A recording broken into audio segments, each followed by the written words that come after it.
Here's what I saw on a 32-page JP Morgan PowerPoint. There is an assumption by the oil price bulls that it'll be different this time, that shale oil production will not come in as oil price goes higher. What do you say on that?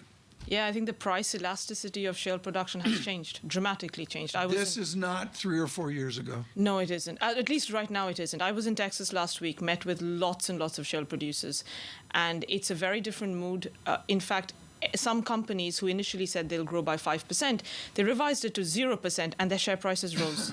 So why would they increase production? But also, they are facing huge constraints, labor, equipment, steel shortages. So a lot of them are postponing rigs. Are they COVID constraints, or is it something that clears with a better pandemic environment? The supply chain shortages will clear, but it'll probably still take a year. Right now, if you order a rig, you have to wait over a year. It used to be 3 months. Those things should ease over time. But is that true in Saudi Arabia as well? Probably not as much, but then again, they don't need as many rigs, right? Shale just requires a lot more. But ultimately, shareholders are not rewarding them to raise production. That's the biggest fundamental difference this time around.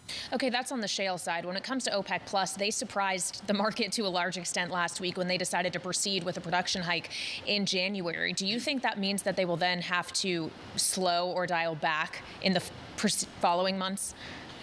I think a lot will depend on how demand is doing, or the headlines you get because of the new variant, and potential new flight restrictions. I think that is going to be absolutely critical in determining what OPEC Plus do. Given the fact that the group has, the current meeting is still ongoing in theory, they didn't adjourn it. Very clever move, because essentially that means that, there's enough uncertainty amongst traders that they're not going to go necessarily short this market. I wouldn't rule out a pause or a cut if demand numbers get worse and if the headlines get worse going into the 4th Jan meeting. What would you need to see that you would consider a headline getting worse? What is the real risk to demand from the Omicron variant? The WHO, I believe, are holding a press conference this week. I think OPEC Plus will be listening to that very carefully. And I think for me, the critical thing is going to be how much more travel restrictions are we going to get in the next couple of weeks. A lot of countries are already tightening up travel restrictions. And we are in a constant conversation with OPEC member countries and ministers about the impact on jet fuel demand and overall demand. I think they are going to be looking at that very, very closely, because on their own numbers, Q1 builds are huge, close to 3 million barrels per day. So any drop-off in demand is just going to make that even worse. So demand elasticity is still there, still visible, and am I right, an unknown? Absolutely an unknown right now, because, we just had started traveling. I mean, this is my first trip to the U.S. since March of last year. Now, more testing required and just more, it's a bit more onerous right now again. A lot of people were planning Christmas holidays. Let's see how much of that actually goes ahead. But right. I will say this, look, there's a lot of pent-up demand. I mean, in Texas, at least, traffic was as insane. In Asia didn't have a summer this year. They were still in forms of lockdown.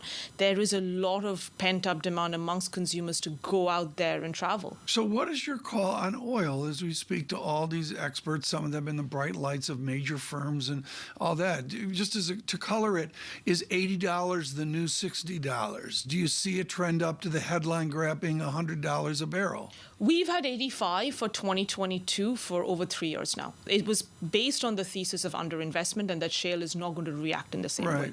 So we're not changing that. It's structurally, yes, you're exactly right, 80 is the new 60. Now, to get us to $100, we need an event.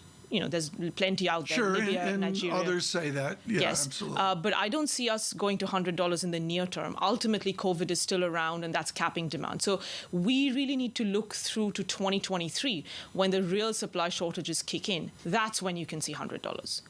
And we learned overnight, Amrita, that Saudi Arabia is raising prices for buyers in Asia and the U.S. What kind of signal does that send to you? So the Saudi OSPs, the official selling prices, they are based on a formula. The formula was suggesting an increase in price. So it's not a surprise to us. If anything, yeah, you could argue that the increase is a little bit more than the market was expecting. But again, going into this meeting, we were being told that, look, a pause could happen, even a cut could be on the table. And then politics got involved, and, we saw what OPEC Plus had to do. But Saudi Arabia, for one, is absolutely not keen to allow a surplus to build. Increasing prices to key consumers suggests that, look, they are going to keep a restraint on supplies.